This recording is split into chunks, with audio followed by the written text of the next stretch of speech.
جن جانے قرآن کو چومنے کو جی چاہتا ہے، آنکھوں سے لگائیں، یہ وہ کتاب ہے جو میرے رسول کے سینے پہ نازل ہوئی ہے اور اصلی صورت میں اپنی اصلی زبان میں انہی حروف کے ساتھ آج بھی موجود ہے، اور قرآن مجید کا فیض بھی ختم نہیں ہوا، اس کا اسی طرح فیض موجود ہے جس طرح پہلے موجود تھا، اور آج بھی وہ روشنی دیتا ہے۔ اور جب ہم اس کو تلاوت کرتے ہیں، اسی لیے فرمایا گیا راتوں کی تنہائیوں میں اٹھ کے قرآن پڑھو اور قرآن پڑھتے ہوئے رویا کرو، فَإِن لَّمْ تَبْكُوا فَتَبَاكُوا، اور اگر رونا نہ آئے تو رونے کی کوشش کیا کرو۔ حضرت داتا گنج بخش علی حجویری علیہ رحمۃ کی مرید نے کہا حضرت اگر رونے کی کوشش کریں پھر بھی رونا نہ آئے، فرمایا پھر مقدر سے رویا کرو۔ اتنے سنگ دل ہو گئے ہو کہ قرآن پڑھنے سے تمہیں رونا نہیں آتا؟ کتنی وہ بابرکت کتاب جو رب کی منزل ہے، جس کو جبریل لے کے آئے، جو رسول اللہ کے سینے پہ نازل ہوئی ہے، اور کتاب وہ ہے قرآن کہتا ہے کہ پتھروں پہ نازل ہوتی تو وہ ریزہ ریزہ ہو جاتی۔ یہ رسول اللہ کا سینہ تھا جس نے اس کتاب کو سہار دیا۔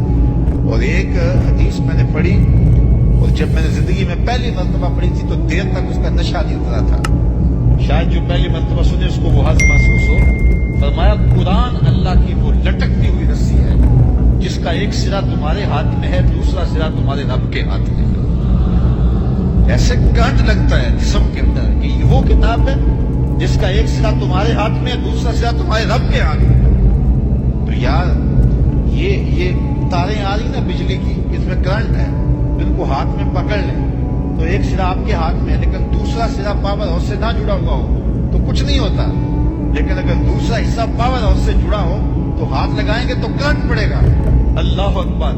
یہ قرآن یہ ایسی رسی ہے جس کا سرا تم نے پکڑا ہے، کہا اس کا دوسرا سرا خالی نہیں ہے، دوسرا سرا تمہارے رب کے ہاتھ میں، اور اب بھی برابر فیض آ رہا ہے۔ اس کتاب کو کوئی تھام کے تو دیکھے، اس کتاب کے اندر اتر کے تو دیکھے اس میں کیا ہے، اس کے عجائب کبھی بھی ختم نہیں ہوں گے۔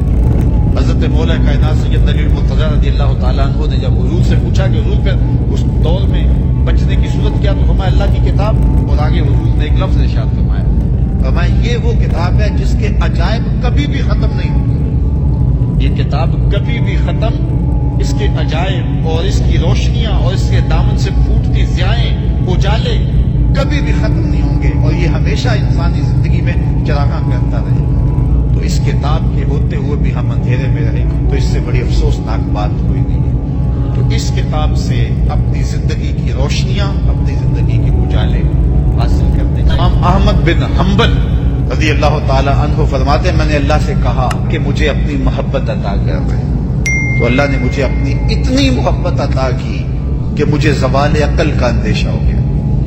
پھر میں نے ایک دن کہا مالک مجھے اپنا اب قرب عطا کر دے، تو آواز آئی میرا قرب چاہتے ہو تو پھر قرآن پڑھا کرو۔ تو قرآن انسان کی ضرورت ہے، کیونکہ انسان کی سب سے بڑی ضرورت جو ہے وہ ہدایت ہے۔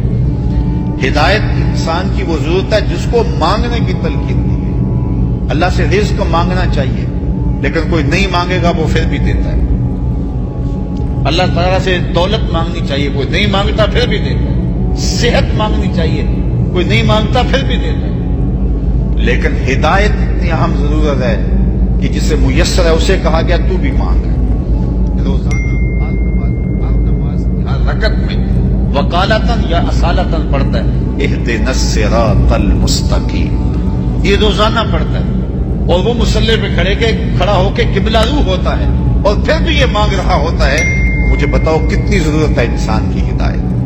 تو ہدایت انسانی ضرورت ہے، اور ضرورت کے لیے ہمیں محنت کرنی چاہیے، اور محنت کریں گے تو جھولی خالی نہیں جائے گی، اور اس کا بہت بڑا منبع اور بہت بڑا سرمایہ اور بہت بڑا چشمہ ہمارے پاس قرآن مجید کی صورت میں موجود ہے۔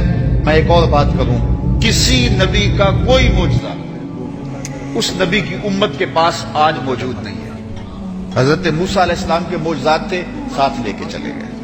حضرت عیسیٰ علیہ السلام کے معجزات تھے، ساتھ لے کے چلے گئے۔ چھوٹے معجزات نہیں، بڑے بڑے معجزات تھے۔ ید بیضا دیا گیا، اور پھر کوڑی کو ہاتھ پھیرتے شفا ملتی، نابینے کی آنکھوں پہ انگلی رکھتے روشنی اتر آتی، مردے کو ٹھوکر مارتے اٹھ کے باتیں کرنے لگ جاتے۔ کتنی بڑی بات ہے۔ حضرت موسیٰ علیہ السلام کے معجزات دیکھیے، عصا ہے کبھی سام بن جاتا ہے، کبھی جھاڑیاں اس سے توڑتے ہیں، کبھی پتے جھاڑتے ہیں، کبھی رات کو روشنی دیتا ہے۔